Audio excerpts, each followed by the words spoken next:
தேவன் ஒரு பாவிக்கு எதிராக இருப்பது என்பது மகா பெரிய பொய்.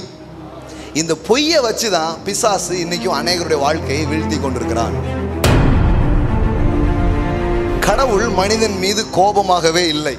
நீங்க பலி செலுத்தினாதான் உங்க பாவம் மன்னிக்கப்படும் அப்படின்னு கடவுளுடைய இருதயத்தில் என்ன பண்ணப்படவில்லை, சொல்ல அவர் இல்லை. மாறாக இப்போ இன்னொரு ஆஸ்பெக்ட்ல இதை பார்க்க போறோம்.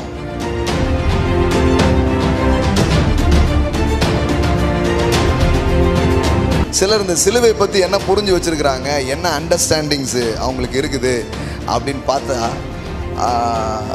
வழக்கமான என்ன புரிந்து கொள்ளுதெல்லாம் இருக்குது. இன்றைக்கி நாம் அதை எப்படி புரிஞ்சு கொள்ள போகிறோம், இதெல்லாம் பற்றி இன்றைக்கி பேசுவோம். அதுக்கான பதில்களை நாம் என்ன பண்ணலாம், பார்க்கலாம்.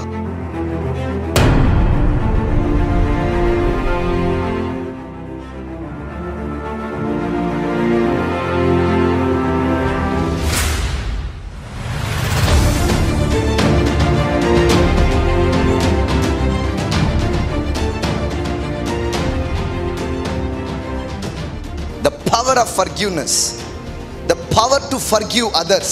இன்னைக்கு என்ன பேச போறோம்னா, மன்னிக்கிறதுக்கு கூட உங்களுக்கு பலனை தரார் அப்படிங்கிறது பேச போறோம். கடவுள் நம்மளை எப்படி மன்னிக்கிறாரு, ஏன் நம்மளை மன்னிக்கிறதுக்கு கடவுளுக்கு ரத்தம் தேவையா? ரத்தம்ங்கிற ஒரு விஷயத்தை வச்சு தான் கடவுள் நமக்கு மன்னிப்பை தர முடியுமா? நாமளே இன்னொருத்தரை மன்னிக்கும் போது அப்படி எந்த இதுவுமே எதிர்பார்க்காம ஓகே சாரியா பரவாயில்ல அப்படின்னு சொல்லி நாம் மன்னிக்கும் பொழுது, தாராளமாக இருக்கிற இந்த கடவுள், இரக்கத்தில் ஐஸ்வர்யமாக இருக்கிற இந்த கடவுள் ஏன் இந்த இரத்தத்தை பற்றி பேசியிருக்கிறாரு அப்படிங்கிறத நீ கொஞ்சம் பார்க்க போகிறோம்.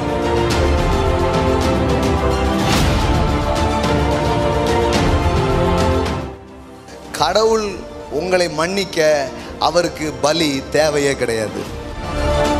பாவங்கிறது என்ன அப்படின்னு சொன்னால், what is mean by sin? நிறைய டெஃபினேஷன் அதுக்கு இருக்கு. இன்னைக்கு காலையில் ஒரு சிம்பிள் டெஃபினேஷன் உங்களுக்கு தர விரும்புகிறேன். வாட் இஸ் மீன் பை சின்?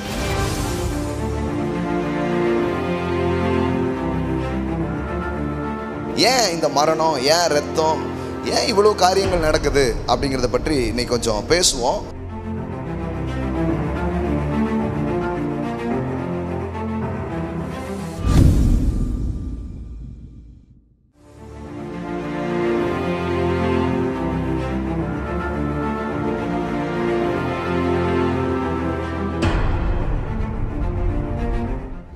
கடவுளே ஒன்றை வாங்கி கொண்டுதான் மன்னிப்பார் என்கிற நம்பிக்கை நமக்குள் இருக்கும் என்றால், அல்லது கடவுளே ஒரு கிரயத்தை பெற்றுக்கொண்டுதான் மன்னிப்பார் அப்படிங்கிற நம்பிக்கைகள் நமக்குள் இருக்கும் என்றால், நாம் எப்படி மற்றவர்களை மன்னிக்கிற காரியங்களிலே தாராளமாய் நடந்து கொள்வோம்? அல்லது கடவுளே மன்னிக்கிறது எப்படிங்கிறது நமக்கு புரியலன்னா நாம் எப்படி அந்த மன்னிப்பை ப்ராக்டிஸ் பண்ணுவோம் அப்படிங்கிறது தான் விஷயம். தேவன் ஒரு மனுஷனை எப்படி மன்னிக்கிறார் இது நமக்கு தெரியணும். அதுக்கான பதில்களை நாம் என்ன பண்ணலாம், பார்க்கலாம்.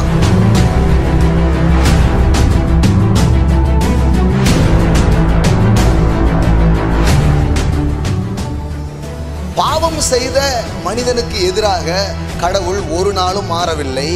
மனிதன் பாவம் செய்த போதும் மனிதனுக்கு கடவுள் ஆதரவாகத்தான் இருக்கிறார்